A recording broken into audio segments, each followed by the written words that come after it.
jox la sa wàccuwaay mënoon naa wax sax directement ci wolof mais comme dañuy enregistré pour après pour archive bu prophète yi ñu may na rek nañuy discours bi tuuti ci tubaab après pour mën a dem ci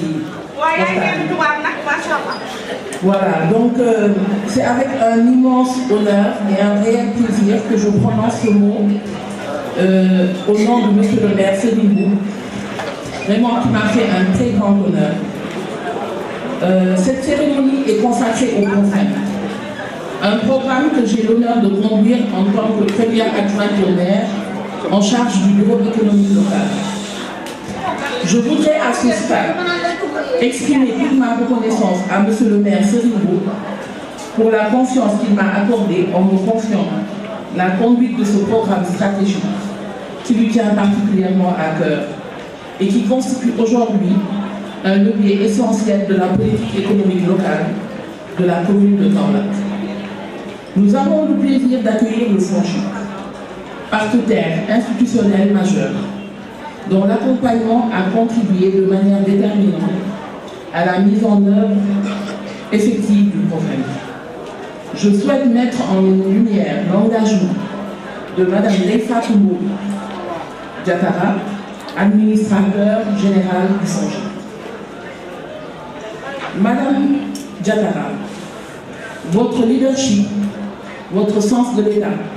et votre attachement à Kaolack honorent notre commune, qui est fière de vous accueillir aujourd'hui avec l'ensemble de votre équipe. Je ne saurais oublier M. Sidi et l'ensemble de votre équipe, dont le secrétaire général, le directeur marketing, de tout le monde. Donc, dans la disponibilité, je ne saurais oublier aussi M. Lhomme, qui est votre représentant à Kaolack. Dans la disponibilité, l'esprit d'équipe, la qualité de l'accompagnement apporté aux équipes locales mérite d'être souligné. Je voudrais également associer à cette dynamique l'ensemble des présidents de zone et de quartier, ainsi que les groupements féminins présents dans cette salle, véritables actrices de terrain dont l'engagement constant constitue le socle même du programme. Dans cette même logique, j'aimerais aujourd'hui remercier activement le personnel du BEL, le bureau économique local, qui est un personnel très jeune, mais très dévoué à la tâche. En termes de partenariat,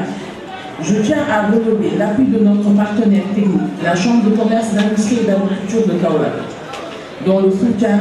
accompagne la commune dans la mise en œuvre de ce programme. J'ai à mes côtés un autre soutien de taille,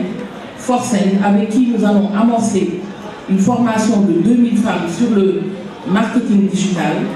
et qui nous a déjà accompagnés à travers les Jakarta Men sur 2000 personnes et qui est vraiment un partenaire de taille que je tiens à saluer et à mettre aussi en relation avec le FONGIP comme on en avait discuté auparavant avec notre pays. Mesdames et messieurs, le programme repose sur une conviction forte. L'autonomisation économique des femmes est une condition indispensable du développement local et local. Mais cette rencontre est aussi l'occasion d'élargir notre regard vers l'avenir. Au-delà du programme, la commune travaille sur le programme Pro-Jeunes, dédié aux jeunes, qui ambitionne d'accompagner les projets structurants dans plusieurs domaines, notamment le pavage, les projets sportifs, l'agrobusiness, l'agriculture, la transformation, en cohérence avec la vocation du pôle centre et la vision 2050 de l'État du Sénégal. Donc, comme je le disais, je souhaite ardemment que ce financement soit un pont vers le développement et surtout, que ce soit un projet que nous les femmes, nous allons pérenniser à travers notre rigueur et notre sérieux. Je vous remercie. Donc, dama doon wax ne cérémonie bi ñëpp xam nañ ne tey ne prophète moo ñu fi tax a ñëw bala maa wax dara nag da ngeen may ngeen tàccul ma ko monsieur le maire Serigne Mboup place bi ñu jox jigéen ñi chaque jour dama koy wax ci réunion yi nga xam ne ñun jigéen ñi dañ ciy teew su jëlee première adjointe au maire on est 17 adjoints mais mu jël première adjointe au maire jox ko promotion féminine ak économie solidaire loolu wane na place bi ñu jox jigéen ñi donc monsieur le maire maa ngi lay gërëm ci confiance mënul weesu lii sax mënul weesu lii parce que bu administratif général de FONGIP bi wax yow yaa waroon a wax mais léegi nii bi ñu wax dafa ne ma bàyyi ma ubbi jox naa la kër loolu ku doylu rek moo koy def te nit boo xamul ni ñu la tëyee rek doo def li nga war a def man nag mun nga maa dawloo sa faax marwa ndax na nga ma def na ma la def na nga ma def a tax donc maa ngi souhaiter la bienvenue au FONGIP mu nekk partenaire boo xam ne partenaire bu stratégique monsieur le maire wax na ko sànq dinañ accueillir fu nekk financement mais wax ko def ko ko wax ka ko def ñu ni tamit dinañ ko jottali fañ ko war a jottalee madame Ndeye Fatou Mbodj Diatara ba fi ñëw ñu signé ak moom convention mu am nag chemin bu gudd boo xam ne def nañ ko ñu nax moom ak équipe yi pour que convention boobu tey jii mën a voir le jour maanaam ci biir convention bi ma bëgg aussi ngeen tàccu conseiller municipal yi fi toog parce que ñoom ñoo ko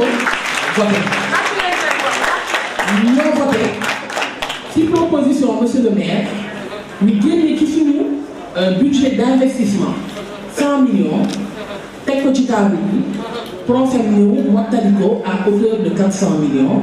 mu nekk une ville de 500 millions 500 millions yooyu nag yàlla buy def day def lu rafet parce que ca convention ba dañu ne pour jigéen ñi la ak jeunes yi kon tey jii ñu ñëw ci première phase de financement bi nga xam ne dañ koy jox muy 250 millions groupement yi parce que ba ñuy def fi convention bi yéen a ngi fàttaliku bi ñuy wax fii dañu ne dañuy def 2 guichets premier guichet bi mooy bi nga xam ne tey jii moom mooy daw mooy guichet bi nga xam ne dafay financer directement ci crédit revolving li nga xam ne mooy groupement yi nekk ci biir Kaolack ñu répartir leen en 10 zones président de zone yi nekk nii kenn ku ci nekk boot entre 4 et 6 quartiers. deuxième guichet bi dina financer projet yi nga xam ne moom la ñu teg ci jeunes yi mais dina financer itam projet individuel champion yi nga xam ne jigéen ñi ak jeunes yi am nañ ko mën a impacter pour mën a employer yeneen jeunes ak femmes yu nekk ci biir commune de Kaolack. donc ñuy saluer engagement wu madame Diatara ndax leadership am xam lan mooy taxawaayu état bañ a am parparloo xam li nga xam ne tey jii moom la ko président de la république monsieur Bassirou Diomaye Faye ak premier ministre Ousmane Sonko dénk moo tax mu wër Sénégal bu fekkoon ne lii mu def nii da ko commencé Kaolack parce que ñëpp xam nañ ne waa Kaolack la da ko commencé Kaolack dañu naan dafa jóg ci tànk politique politicienne mais gis nañ ko ma nga Thiès ma nga feneen ak feneen te ma nga ni ngi prévoir dem ci Sénégal yëpp kon madame Diatara doone mu nga doon góor ndax ñaari loxo mooy takk sër ñaari loxo mooy takk tubéy mooy takk sër remerciement yi nag mooy li monsieur le maire wax tànk ci modestie ñun li ñuy def yëpp moom moo ñu ko wax def leen nii di ñu corriger di ñu wax mais remerciement yi du ñu ci mën a bàyyi ki nga xam ne moom moo yore woon opérationnalité wu projet bi ci biir FONGIP bi monsieur Sidi Dieye di remercier aussi ensemble équipe bu FONGIP bi yëpp secrétaire général directeur marché bi ak ki fi toogal itam FONGIP muy monsieur Ngom ak ki yor réseau bi léegi national nekkoon Kaolack léegi am xarañte ba ñu jox ko réseau muy Bassirou Ngom itam vraiment ñoom ñëpp dañoo liggéey ci li nga xam ne tey mooy résultat bi.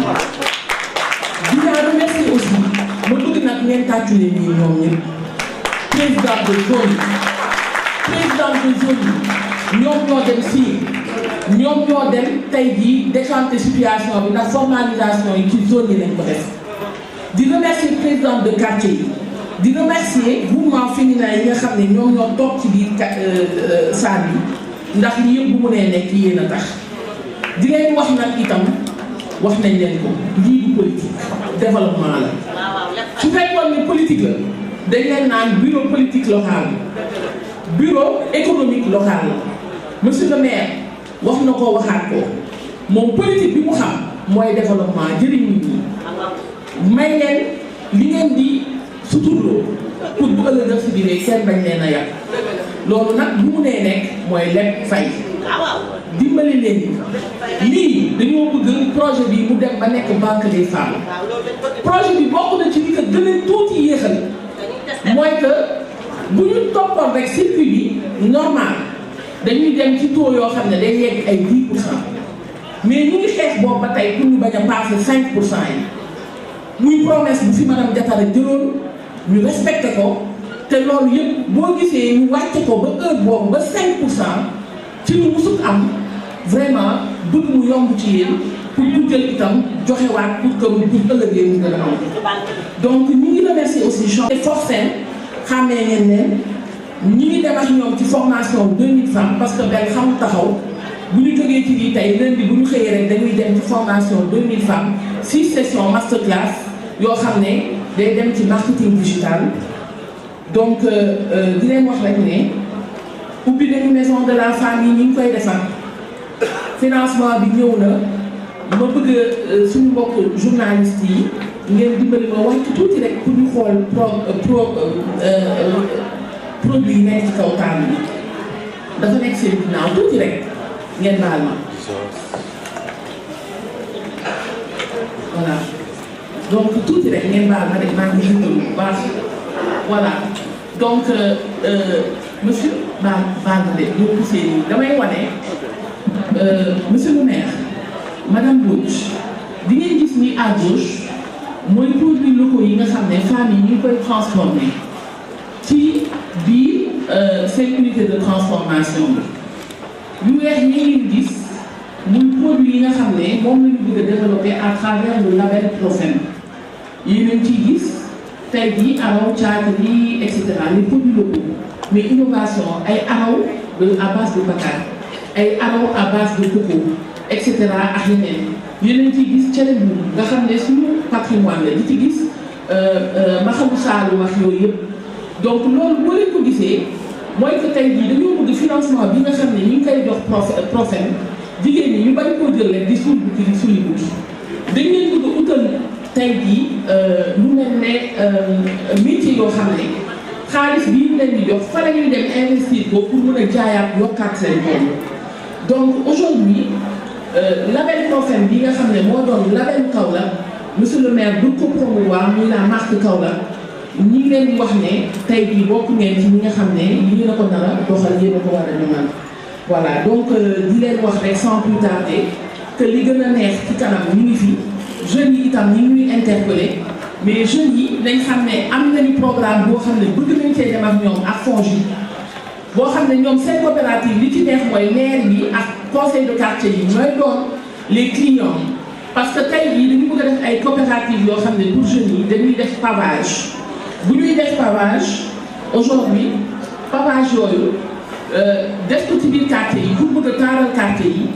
maire mooy doon premier client parce que maire moo leen nar a fay coopérative de jeunes yooyu ak conseil de quartier yi population bi pour que ñoom ñu mun a defar li nga xam ne mooy koñ yi donc monsieur le maire yaa ngi ci emploi ak employabilité des femmes et des jeunes kon ñu ñaan yàlla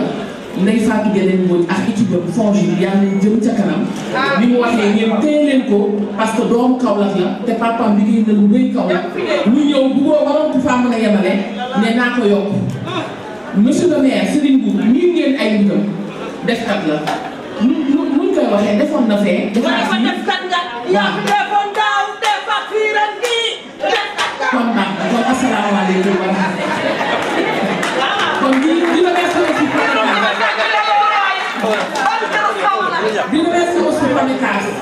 ñi nga xam ne mooy partenaire financier bi nga xam ne moom génne xaalis bi moom tamit mu ànd ak tey ak dal ci yëf yi di ñaan yàlla itam yàlla jubóole ñu ba doo leen am dara lu leen naqari ci financement merci. Merci. Madame le maire, Ndiaye Abdi Bachir.